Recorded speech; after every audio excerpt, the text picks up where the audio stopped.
ಪ್ರತಿಯೊಬ್ಬ ಮನುಷ್ಯನಿಗೂ ಹೇಗ್ ಬಾಳ್ಬೇಕು ಅನ್ನೋ 6 ತತ್ವಗಳನ್ನ ಹೇಳ್ತಾ ಇದ್ವಿ.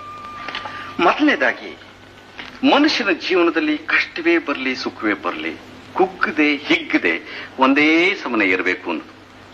ಎರಡನೇದು, ಮನುಷ್ಯನ ಗುಣ ಅವಗುಣನ ಸರಿಯಾಗಿ ಅಳತೆ ಮಾಡಿ ಆಮೇಲೆ ಸ್ನೇಹ ಮಾಡಬೇಕು ಅನ್ನೋದು. ಮೂರನೇದು, ಆಡೋ ಮಾತನ್ನ ಬಂಗಾರ ತೂಕ ಮಾಡದ ಹಾಗೆ ತೂಕ ಮಾಡಿ ಮಾತಾಡ್ತು ಅಂತಂದ್ರೆ ಮನುಷ್ಯನ ಘನತೆ ಹೆಚ್ಚುತ್ತೆ ಅನ್ನೋದು.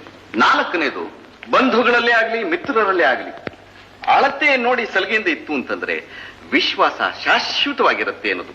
ಐದನೇದು, ಕಾಲ ಅನ್ನೋದು ಬೆಲೆ ಕಟ್ಟಕ್ಕಾಗದೇ ಇರುವಂತಹ ವಸ್ತು.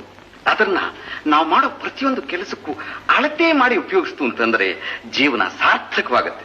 ಆರನೇದು, ಯಾವ ಕಾರಣಕ್ಕೆ ಆಗ್ಲಿ ಮನುಷ್ಯ ತೂಕ ತಪ್ಪಿ ನಡೀಬಾರ್ದು. ಈ 6 ತತ್ವನ ಯಾರು ಅರಿತು ಅದರಂತೆ ನಡೀತಾರೆ ಅವ್ರು ನಿಜವಾಗೂ ದೊಡ್ಡ ವ್ಯಕ್ತಿಗಳು ಅಂತ ಅನಿಸ್ಕೋತಾರೆ.